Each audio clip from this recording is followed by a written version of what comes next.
ధన్యవాదాలు అధ్యక్ష. మొదటి ప్రశ్నకు సమాధానం అధ్యక్ష, ఇప్పటివరకు మాకు రిటర్న్ ప్రజెంటేషన్స్ ఏమీ లేక కాబట్టి లేదండి అధ్యక్ష.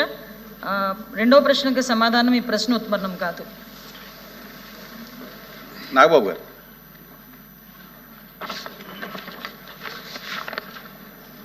ధన్యవాదాలు అధ్యక్ష. అపోజిషన్ పార్టీ ఎల్వైపీ గారికి, ఇక్కడున్న మినిస్టర్స్, గౌరవ హోమ్ మినిస్టర్ గారు అందరికీ కూడా కృతజ్ఞతలు. అధ్యక్ష, డిలేడ్ జస్టిస్ ఇవాళ మనకున్న డేటా ప్రకారం భారతదేశంలో 3,30,00,000 కేసులు ఇంకా పెండింగ్లో ఉన్నాయి.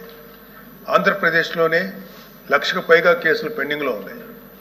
డిస్ట్రిక్ట్ కోర్ట్స్లో, సబార్డినేట్ కోర్ట్స్లో 75% కేసులు సంవత్సరానికి పైగా, అలాగే 30% కేసులు 3 ఏళ్లకు పైగా సాగుతూనే ఉన్నాయి. దీన్ని కేవలం mere డేటా కింద మనం చూడలేము అధ్యక్ష. ఎందుకంటే ఏ వ్యక్తి తప్పు చేయకపోయినా అన్యాయంగా కేసులు పెట్టబడి తనకి న్యాయం చేయమని కోర్టు మెట్లు ఎక్కినప్పుడు అతనికి సరైన సమయానికి న్యాయం అందించలేకపోతే అతన్ని మనం విక్టిమైజ్ చేస్తున్నాడు. అందుకే దీని మీద మనం దృష్టి పెట్టాల్సిన అవసరం ఉంది. గుంటూరు జిల్లాలో ఎగ్జాంపుల్ అధ్యక్ష, గుంటూరు జిల్లాలో రోజు కూలీ చేసుకునే ఒక సామాన్యుడు ఒక దొంగతనం కేసులో అరెస్ట్ అయితే తనకి లాయర్ని పెట్టుకునే స్తోమత లేక ఆ కేసులో కోర్టులో 6 సంవత్సరాల పాటు జైల్లో ఉండాల్సి వచ్చింది.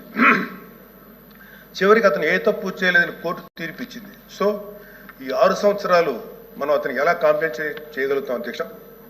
దీనికి తోడు పొలిటికల్ వెండెట్టాతో పెట్టే కేసులు, ఇది కేవలం ఒక పార్టీకి కన్ఫైన్ చేయట్లేదు అధ్యక్ష.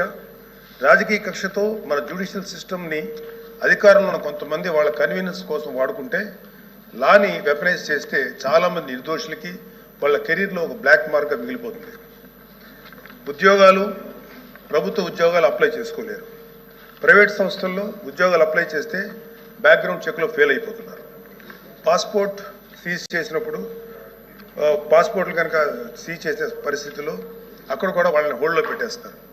అలాగే సీజ్ అయిన పాస్పోర్ట్ ల్యాప్స్ అయ్యి విదేశాల్లోకి వెళ్లాల్సిన వాళ్ళు కానీ, వాళ్ళ తల్లిదండ్రులని, వాళ్ళ పెద్దవాళ్ళని కొన్ని ట్రీట్మెంట్స్ కోసం విదేశాలు తీసుకెళ్లవలసిన వాళ్ళు కానీ వాళ్ళ పాస్పోర్ట్ సీజ్ చేయడం వల్ల చాలా ఇబ్బందులు పడుతున్నారు అధ్యక్ష. వీళ్ళకి జరిగే నష్టాన్ని మనం కాంపెన్సేట్ చేయలేం. Just because they are political involved we cannot make them scapegoats. ఇలాంటి ఫ్యాబ్రికేటెడ్ కేసుల వల్ల చాలా సమస్యలు ఉన్నాయి అధ్యక్ష. ఇలాంటి ఫ్యాబ్రికేటెడ్ కేసెస్ వల్ల జెన్యూన్గా విచారించాల్సిన కేసెస్కి ప్రయారిటీ ఇవ్వలేము అధ్యక్ష. న్యాయం కోసం కావాలని అడిగే సామాన్యుడికి మన న్యాయ వ్యవస్థ మీద నమ్మకం లేకుండా చేస్తున్నాం. ప్రజాస్వామ్య వ్యవస్థనే బలహీనపరుస్తున్నట్టు గవర్నెన్స్లో మనకి మోరల్ అథారిటీ లేకుండా పోతుంది. సో అందుకే మనందరం పాలసీ పరంగా ఇలాంటి పొలిటికల్ ఫ్యాబ్రికేటెడ్ కేసుల్ని ఎదుర్కోవాల్సిన అవసరం ఉంది. ఇలాంటి తప్పుడు కేసులు పెరుగుతూ పోతున్నప్పుడు మనం చూస్తూ కూర్చుంటే మనం కేవలం అమాయకులు పనిష్ చేస్తున్నట్టే కాదు అధ్యక్ష, మన న్యాయ వ్యవస్థ తాలూకు శాంక్టిటీని కూడా డిస్ట్రాయ్ చేస్తున్నట్టు. So we have to take responsibility as lawmakers, leaders and representatives to ensure that justice not delayed, justice not denied and justice misused. అందుకే ప్రతి పొలిటికల్ సెన్సిటివ్ కేసు మీద ఎటువంటి పక్షపాతం లేకుండా ఇండిపెండెంట్ రివ్యూ జరిపి ఆ తాలూకు కేసుల మీద ఇంటెంట్ మీద త్వరగా డెసిషన్ తీసుకోవాలి అధ్యక్ష. న్యాయ వ్యవస్థ త్వరగా పనిచేయడానికి జ్యుడిషియల్ వేకెన్సీస్ని ఫిల్ చేయడంలోనూ ఫాస్ట్ ట్రాక్ మెకానిజంని క్రియేట్ చేయడంలోనూ సమగ్ర దృష్టి పెట్టాల్సిన అవసరం ఉంది అధ్యక్ష. ఇవి ఏవి కూడా లగ్జరీస్ కాదు, నెసెసిటీస్ అధ్యక్ష.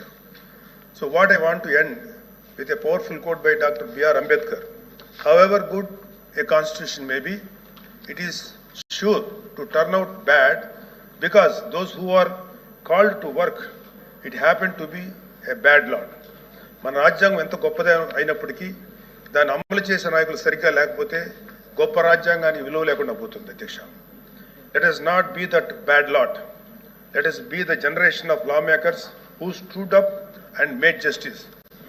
Not just a word inscribed in our constitution, but a living reality for every citizen of Andhra Pradesh అధ్యక్ష. Thank you very much. మంత్రి గారు సార్, సిగ్నేటరీస్ కాదు. ఇవ్వండి.